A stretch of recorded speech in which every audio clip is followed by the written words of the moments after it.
yaitu keragaman bahasa. Bahasa daerah berperan dalam menjaga budaya daerah. Tata nilai budaya di Indonesia tersimpan dalam kosakata, pantun, cerita rakyat, mitos, legenda, dan juga ungkapan. Oleh karena itu, bahasa-bahasa yang tergolong berpotensi terancam punah perlu memperoleh perhatian khusus. Kita perlu melestarikan bahasa daerah sebelum benar-benar menghilang dari kehidupan berbangsa kita.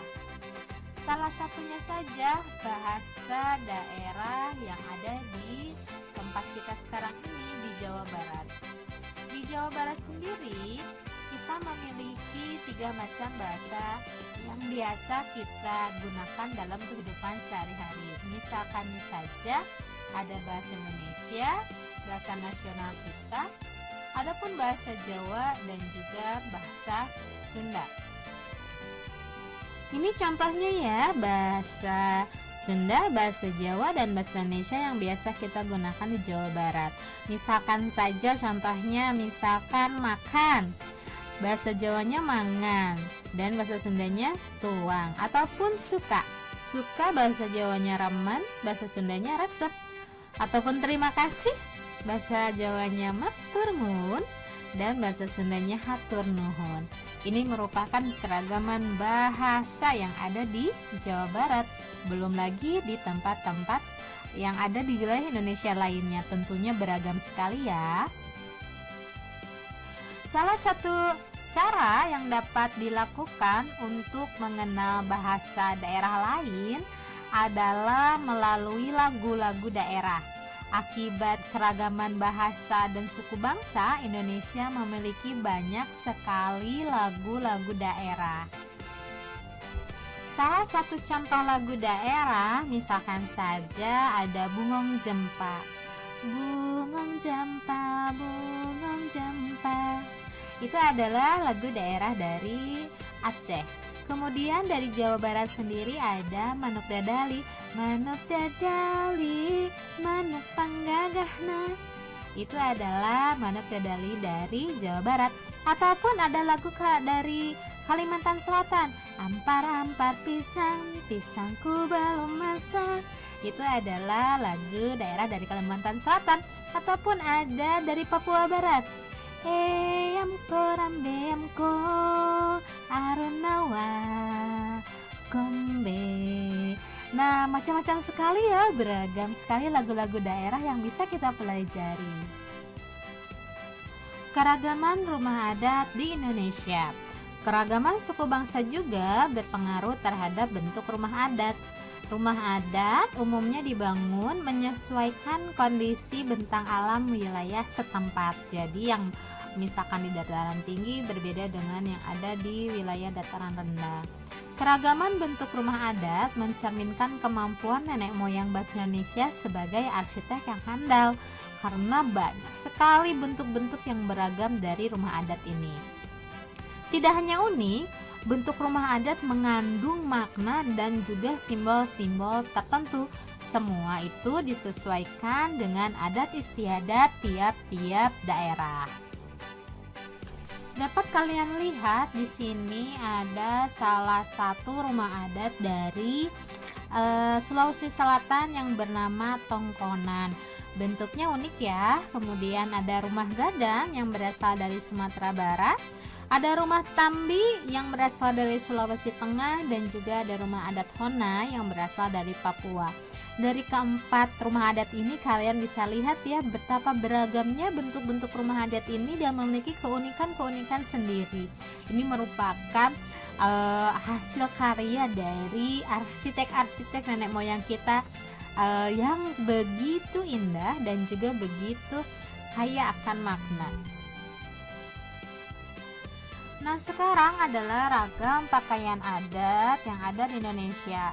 Perbedaan kondisi geografis wilayah Indonesia mendorong berkembangnya pakaian adat. Bagi bangsa Indonesia, pakaian adat termasuk salah satu kekayaan budaya. Penduduk daerah biasanya mengenakan pakaian adat dalam peristiwa atau peringatan acara tertentu. Contohnya saja misalkan pakaian adat dikenakan saat acara pernikahan atau tradisi adat daerah setempat. Di beberapa daerah, pakaian adat dikelompokkan sesuai kedudukan atau status pemakaian dalam masyarakat. Contohnya saja pakaian raja, kepala suku atau bangsawan berbeda dengan pakaian adat rakyat biasa. Nah, berikut ini bisa kalian lihat di layar, ada beragam macam pakaian adat, misalkan saja dari Bali, kemudian dari Jawa Barat, dari Kalimantan Barat, Sulawesi Selatan, dan juga dari Jambi. Bentuknya bermacam-macam ya, berbeda-beda dari satu daerah dan daerah lainnya. Keragaman kesenian daerah di Indonesia. Setiap daerah memiliki kekayaan kesenian yang berbeda-beda. Kesenian daerah ditunjukkan dalam bentuk tarian, musik, lagu, upacara adat, dan juga seni pertunjukan. Seni tari yang berkembang di Indonesia begitu banyak dan beragam. Tarian daerah ini akan menggambarkan tradisi dan juga tata cara kehidupan penduduk di suatu daerah.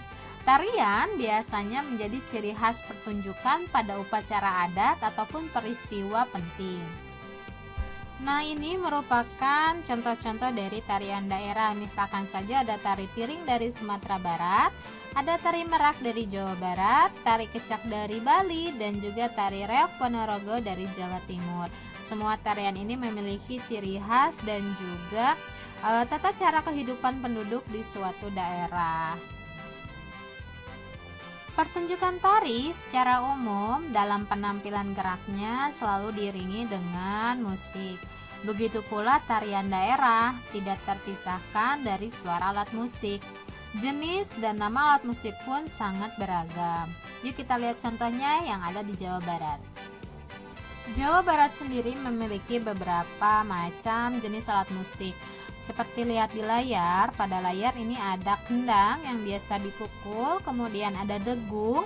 Di degung ini banyak sekali ya peralatannya, mulai dari kecapi, kemudian ada gong, dan lain sebagainya.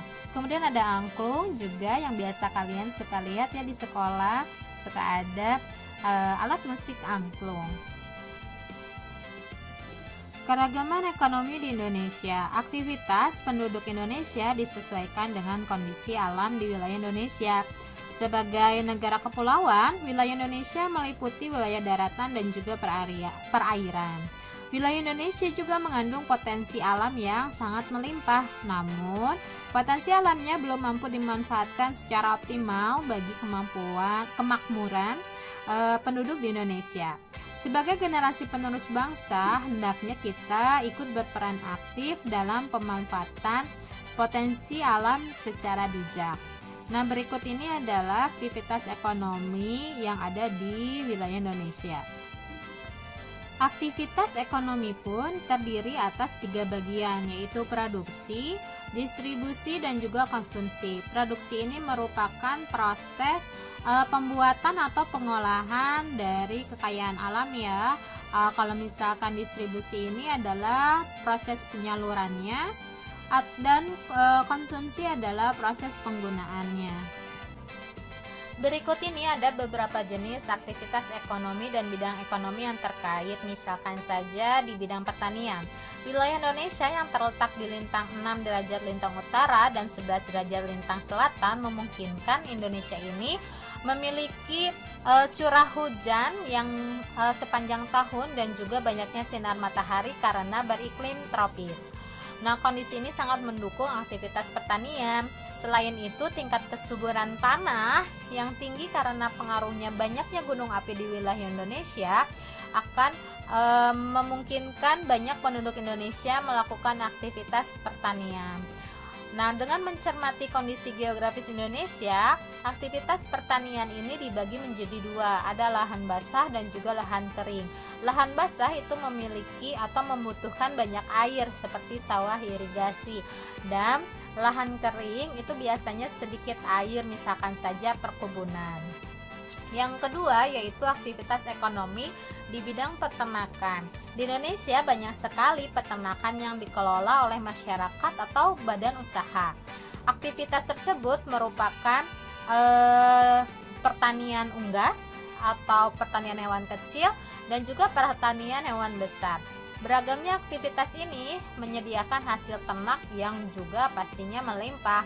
Nah, kalau misalkan pertanian unggas ini meliputi ayam, itik, burung, dan angsa. Kalau misalkan pertanian hewan kecil, itu ada kelinci, kambing, dan juga domba. Sedangkan peternakan hewan besar itu meliputi sapi, kerbau, dan juga kuda.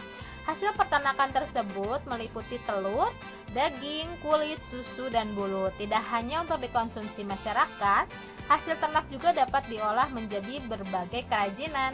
Misalkan saja dibuat tas, sepatu, sandal, jaket, sarung tangan, kok, bulu tangkis, dan lain sebagainya. Yang ketiga adalah aktivitas ekonomi di bidang perikanan. Indonesia kurang lebih sekitar 2/3 luas wilayahnya berupa perairan. Fakta inilah yang menjadikan Indonesia dikenal dengan sebutan negara maritim. Luasnya wilayah perairan menyimpan potensi kekayaan alam yang melimpah. Potensi ini dimanfaatkan masyarakat untuk mengembangkan aktivitas perikanan. Aktivitas perikanan dilakukan secara tradisional. Nah, kondisi ini yang menyebabkan produksi hasil perikanan Indonesia belum optimal. Perikanan ini dikelompokkan menjadi perikanan tangkap dan juga perikanan budidaya. Aktivitas perikanan tangkap dilakukan oleh nelayan dengan cara menangkap ikan di laut, sedangkan aktivitas perikanan budidaya itu biasanya dilakukan di darat atau di perairan payau. Nah, biasanya budidaya ikan barat ini dilakukan di kolam, sungai, sawah, waduk, ataupun di danau. Yang keempat adalah aktivitas ekonomi di bidang kehutanan. Dahulu, hamparan hutan hijau Indonesia pernah dijuluki sebagai karpet hijau. Nah, julukan ini karena hutan Indonesia tampak hijau dilihat dari udara. Hijaunya hutan dipengaruhi oleh iklim tropis yang ada di Indonesia. Kawasan hutan Indonesia mengandung keragaman sumber daya hayati. Belum lagi potensi hasil hutan yang terdiri atas hasil hutan kayu dan hasil hutan non-kayu, misalkan saja kina, karet, damar, dan sagu. Potensi ini menjadikan Indonesia sebagai negara pengekspor kayu. Bagi Indonesia, hasil ekspor kayu menjadi salah satu sumber pendapatan negara. Nah, aktivitas kehutanan juga perlu memperhatikan kelestarian hutan ya, karena lestarinya hutan berdampak terhadap kehidupan manusia dan juga makhluk hidup yang tinggal di hutan. Kelestarian hutan dapat dijaga dengan cara antara lain misalkan melakukan tebang pilih ataupun penghijauan lahan yang gundul. Hijaunya hutan Indonesia dapat menjadi paru-paru dunia. Nah, berikut ini Ibu Guru sajikan tabel-tabel macam-macam keragaman yang ada di Indonesia, seperti dari keragaman bahasa daerah, keragaman lagu daerah, keragaman pakaian adat, rumah adat, tarian tradisional, dan juga alat musik tradisional yang ada di semua wilayah yang ada di Indonesia. Selamat membaca dan selamat mempelajarinya dengan baik dan juga dengan seksama. Terima kasih. Wassalamualaikum warahmatullahi wabarakatuh. Cukup sekian dari Ibu. Sampai jumpa lagi di pelajaran selanjutnya.